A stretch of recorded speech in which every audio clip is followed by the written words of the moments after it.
तसं नाही, उलटा नाही, सरळ. हां. आणि या सगळ्यामध्ये महत्त्वाचा मुद्दा मागे पडला, शेतकऱ्याचे होणारे हाल. संसदेमध्येही आम्ही जेव्हा सगळे दिल्लीमध्ये डिसेंबर महिन्यात गेलो, संपूर्ण देशातले सगळे जे खासदार येतात त्याच्यात शेतीवर चर्चा व्हावी. एकीकडे संसदेची चर्चा चालू असताना दिल्लीमध्ये देशातून शेतकरी येऊन आंदोलन करून पाहतो. मला आठवत असेल त्यांच्यावर पोलिसांनी लाठीचार्ज डिसेंबरमध्ये आम्ही संसदेत चर्चाही त्याच्याबद्दल मागितली. चर्चा काही शकली नाही. आणि दुर्दैव आहे की शेतकऱ्यांबद्दल अतिशय उदासीन अशी भूमिका. एवढा मोठं मॅन्डेट म्हणजे एवढे मोठ्या संख्येने जेव्हा आमदार निवडून येतात, आमची एवढीच अपेक्षा होती. ठीक आहे, आपण शिकलात, शुभेच्छा आहे. सशक्त लोकशाहीमध्ये लोकांनी घेतलेला निर्णय आपण मान्य करायचा असतो, तो मान्य केला. पण 1.5-2 महिने झाले सरकारने निर्णय घेतला,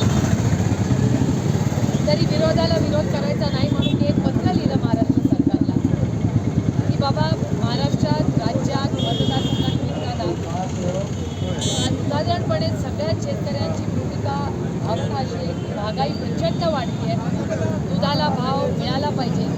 सरकारने इलेक्शनच्या आधी अनुदान दिलं होतं, ते नुसतं अनुदान एका वेळेवर येत नाही, उशिरा येतं आणि आलं तरी त्याच्यात आमचा खर्च निघत नाही.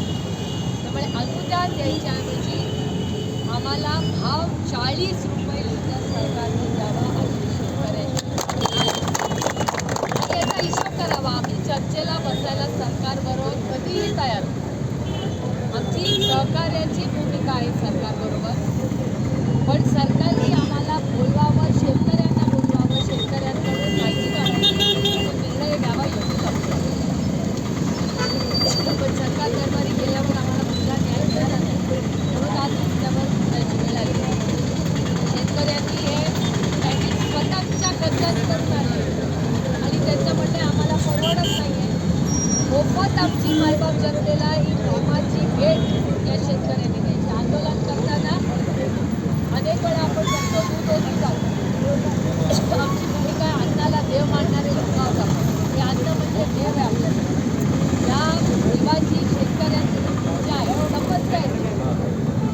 त्याचा मान सन्मान अन्नाचा झालाच पाहिजे. त्याच्यामुळे आज आम्ही इथे कुठलंही अन्न वाया घालवणार नाही. अन्नाचा आणि हे दुधाचे पॅकेट आम्ही मायबाप जनतेला प्रेमाने आज आणून देणार आहोत. त्याच्यामागे शेतकऱ्यांचे प्रचंड कष्ट आहेत.